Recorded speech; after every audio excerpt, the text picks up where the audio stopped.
తహసీల్దార్ విజయారెడ్డి మృతిపై కుటుంబ సభ్యులు అనుమానాలు వ్యక్తం చేస్తున్న సమయంలో విజయారెడ్డి హత్య కేసులో కీలకమైన భూ వివాదానికి సంబంధించిన ఒక ఆడియో టేప్ వెలుగులోకి వచ్చింది.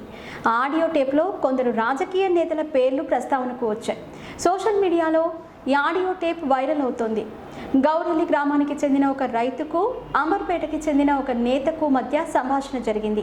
ఆడియో టేప్లో గ్రామ రైతు మొత్తం 412 ఎకరాల భూమిని దశాబ్దాల క్రితం కొన్నారని, తాతల కాలం నుండి ఈ భూముల విషయంలో వివాదాలు జరుగుతున్నాయని చెప్పాడు.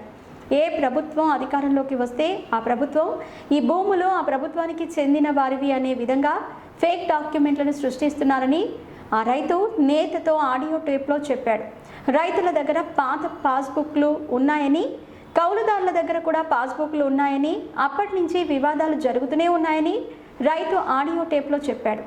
ఒక ఎమ్మెల్యే ఈ భూముల వివాదాన్ని పరిష్కరిస్తానని చెప్పి 30 లక్షల రూపాయలు తీసుకున్నాడని ఆ రైతు రాజకీయ నేతతో చెప్పాడు. ఆ ఎమ్మెల్యే స్థానిక ఎమ్మెల్యేనే అని ఆ రైతు చెప్పాడు. హత్య చేసిన బాధితుడికి సంబంధించిన డబ్బులు కూడా ఉన్నాయని ఆ రైతు చెప్పాడు. హత్య చేసిన వ్యక్తికి 7 ఎకరాల భూమి ఉందని ఆడియో టేప్లో రైతు చెప్పాడు.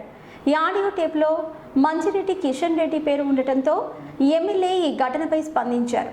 ఎమ్మెల్యేగా కలవటానికి రోజు ఎంతోమంది వస్తూ ఉంటారని, తహసీల్దార్ విజయారెడ్డిపై దాడి ఘటన దారుణమని ఎమ్మెల్యే అన్నారు.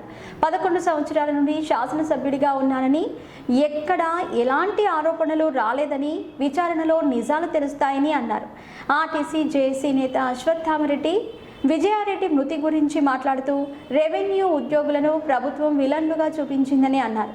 కేసీఆర్ వ్యాఖ్యలే హత్యకు కారణమని అశ్వత్థామరెడ్డి ఆరోపణలు చేశారు.